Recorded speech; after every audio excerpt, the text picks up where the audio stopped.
こんにちは。ジェームズのティータイムへようこそ。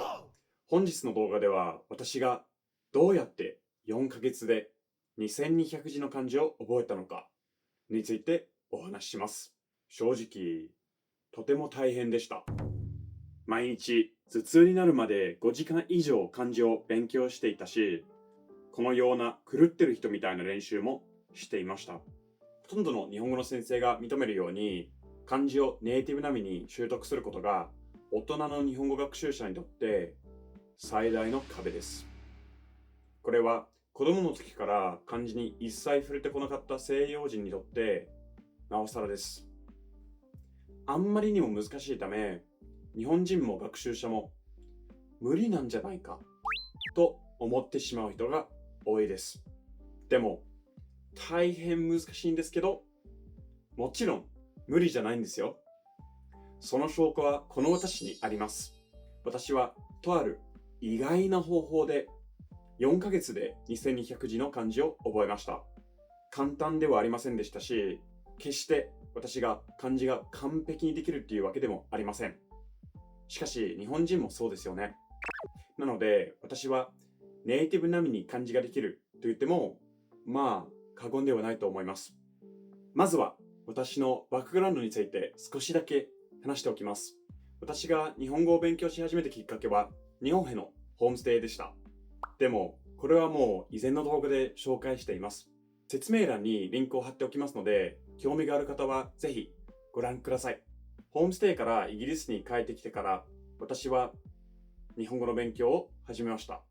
そしてひらがなやカタカナをしっかりと勉強してから私はすぐに漢字の闇に飛び込みました。そして私は少し完璧主義の性格で100字、200字、1000字を学ぼうでは満足できませんでした。やるなら徹底的にやる。だから私は常用漢字2136字すべてを一気に勉強しようと心に決めました。まあ、ちょっと無謀でしたね。まあ、無謀ではありましたが、何の計画もなしに常用漢字全部覚えようとしたわけではありません。あ、ちなみに常用漢字というのは日本で一般的に使われる漢字の目安で内閣が定めたものです。私は一番効率的な漢字の学び方を結構リサーチしました。そしてそのリサーチの結果、大変なのは学ぶことではなく忘れないこと、覚え続けることだということに気づきました。その時、ジェームズ・ハイジグ Remembering the 漢字、日本語でジェームズ・ハイジグの漢字の覚え方という本を偶然見つけました。レビューが非常に良かったので、この本で勉強することに決めました。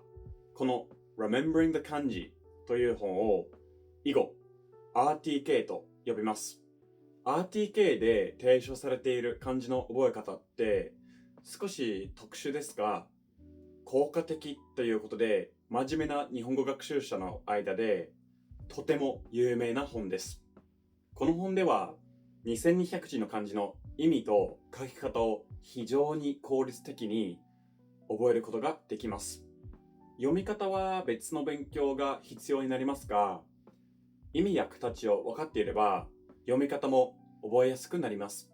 その漢字の覚え方を一言で言うと、視覚記憶に頼らず、一つ一つの漢字に創造的記憶を生かしたストーリーをつけて、それを覚えることで漢字を記憶するという方法です。でも、それだけ聞くと、ってなると思います。だから、もう少し詳しく説明します。漢字検で育っていない人が漢字を勉強するのがとっても難しいです。でも、実は最初は簡単そうに見える場合もあります。なぜなら、簡単な漢字から始まり、先生が漢字はピクトグラムですよ。漢字は絵ですよ。というふうに説明してくれるからです。でも、これは誤った安心感につながります。例えば、木という字を見てみましょう。漢字の木は、なんとなく現実世界の木に見えますよね。そして、このような図を見せられると、漢字学習者は、あ、なるほど、と納得するわけです。もう一つ例を挙げましょう。女という漢字も初級で勉強します。この字はあんまり女に見えませんが、先生はこのような図を見せてくれます。そして学習者はまた、あ、はいはい、見える。漢字ってそれほど難しくないかも、と思うわけです。そして数字も勉強します。こんな感じです。あ、一つの線ですから1ですね。そして2、はい、二つの線ですから2です。論理的ですね。三つの線です。はい。わかりやすいですね。漢字って簡単だな。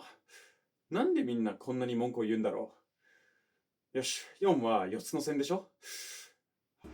はぁ、どういうこと？まあ、そうなるわけですね。あんなに万能に見えた漢字は絵だよという教えの理屈が少しずつ崩れかけてきます。そして初級を終えて中級の解のような字に出会います。この解という字はどう見ても意味の徳に見えないんですよね。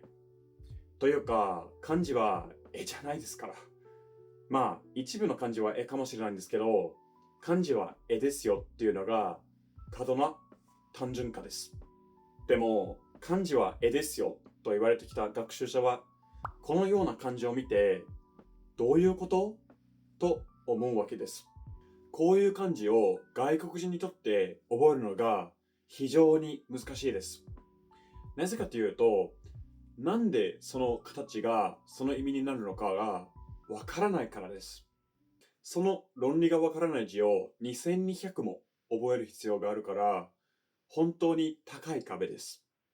だから諦めてしまう人がそんなに多いです。じゃあ、なぜこのような漢字は外国人にとってそんなに覚えにくいのか。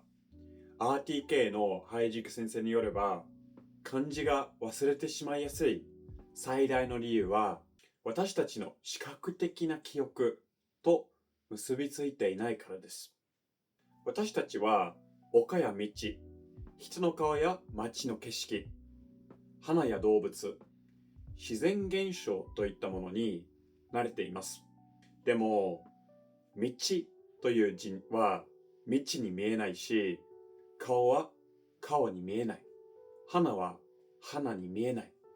西洋人にとって漢字を覚えるために必要とされる記憶パターンに一番近いのは、私たちが知っているアルファベットや数字システムです。ただし、決定的な違いがあります。アルファベットや数字は数が少なく、ほとんどの場合、音と結びついています。でも、漢字は何千もあり、一貫した音や読み方のルールがありません。それにもかかわらず、私たちはアルファベットを覚えた時と同じやり方で漢字を覚えようとします。つまり、形をひたすら頭に叩き込み、視覚や手の動きの記憶に頼って覚えようとするんです。でも、視覚記憶に頼って漢字を覚えるのは、大人になるまでその能力を鍛えてこなかった人にとっては、ほぼ無理です。もし無理じゃなくても、非常に非効率です。じゃあ、ハイジク先生はどう勉強したらいいというのか。それは、視覚記憶ではなく、創造的記憶を使うべきだということです。具体的には、漢字一つ一つに想像力を生かしたストーリーを作って、そのストーリーを覚えることで漢字を記憶するという方法です。いくつかの例で説明したいと思います。明るいという字を見てみましょう。部首あるいは部分に分けてその部分についてのストーリーを作りましょう。部分は日と月ですね。では、こういうストーリーが作れます。明るい。世の中の自然な明るいものは主に2つある。それは火と月だ。空に火と月が隣にある。とても非現実的なことでおかしいと思いますが、耐えられないぐらい明るいです。そのおかしい要素を頭の中で明確に隅々まで想像しましょう。どうですか？覚えやすいと思いませんか？もちろんストーリーはこれじゃなくてもいいんです。大事なのは想像力を生かしたストーリーであることです。解くの漢字もまた見てみましょう。部分は角度の角、刀、牛の3つです。ストーリーは牛をどうやって解くかわかりますか？刀をこの角度で牛に入れたら簡単に解くことができるよ。そして牛がほぐれている様子をできるだけ明確に想像するのがポイントです。腸や皮膚もほぐれていて、牛が完全に分解されています。気持ち悪いかもしれませんが、そういう方が私にとって覚えやすいです。そして変であればあるほど覚えやすいということもあります。では、徳を使った漢字、カニはどうでしょうか？これについてもストーリーを作ってみましょう。部分は徳と虫です。動画を一時停止して自分でストーリーを作ってみてはいかがでしょうか？私はこのようなストーリーを作りました。カニ。カニはとても硬い殻のある虫なので、牛みたいに刀で簡単に解くことはできない。簡単だけど覚えやすい。私は漢字を覚えるために漢字一つ一つのこのようなストーリーを書いていました。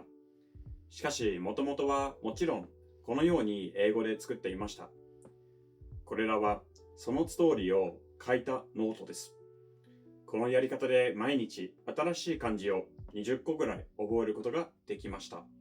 それで4ヶ月で2200字も覚えました。もちろんこのやり方でも時間がたくさん必要です。復習や書く練習も含めて計算すると、私は毎日5時間以上勉強していたと思います。めまいや偏頭痛がするまで勉強した日もたくさんありました。RTK のもう一つの特徴は、2200字の漢字が出てくる順序です。使用頻度や JLPT などの伝統的な等級付きシステムではなく、構成要素に基づいた論理的な順序で決められています。つまり、同じ部首が入っている形の似ている漢字が連続して出てくるんです。ご覧の通り、この漢字のすべてに糸の部首が入っていますね。どれだけ猛勉強だったかを見せるために、私の漢字の練習帳を見せたいです。この緑の本のすべてのマスに漢字を書きました。最初は拙い字でしたが、書けば書くほど字が綺麗になっていくのがわかると思います。とはいえ、私はもともと英語の字でも汚いので、そんなに綺麗ではないかもしれませんね。今の大学の日本語の先生にこれらの漢字の練習帳を見せたら、少しふふって笑われて、写経みたいって言われました。私は暗記というフラッシュカードアプリに覚えた漢字のすべてを入れて、それで復習していました。漢字のストーリーを思い出しながら、漢字をこのような練習帳に書いていました。日本語ができなかった頃、少し懐かしいな。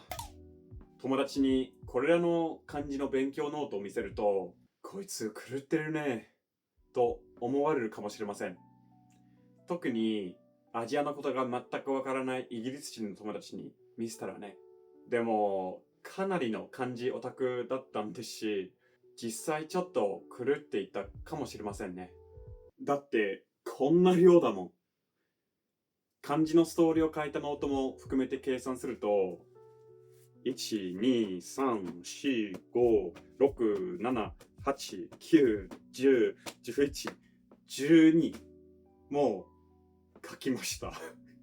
それは狂ってますね。私はこのようにまるで漢字の神様あるいは悪魔に取りつかれたように漢字を勉強してました。完全にオブセスでしたね。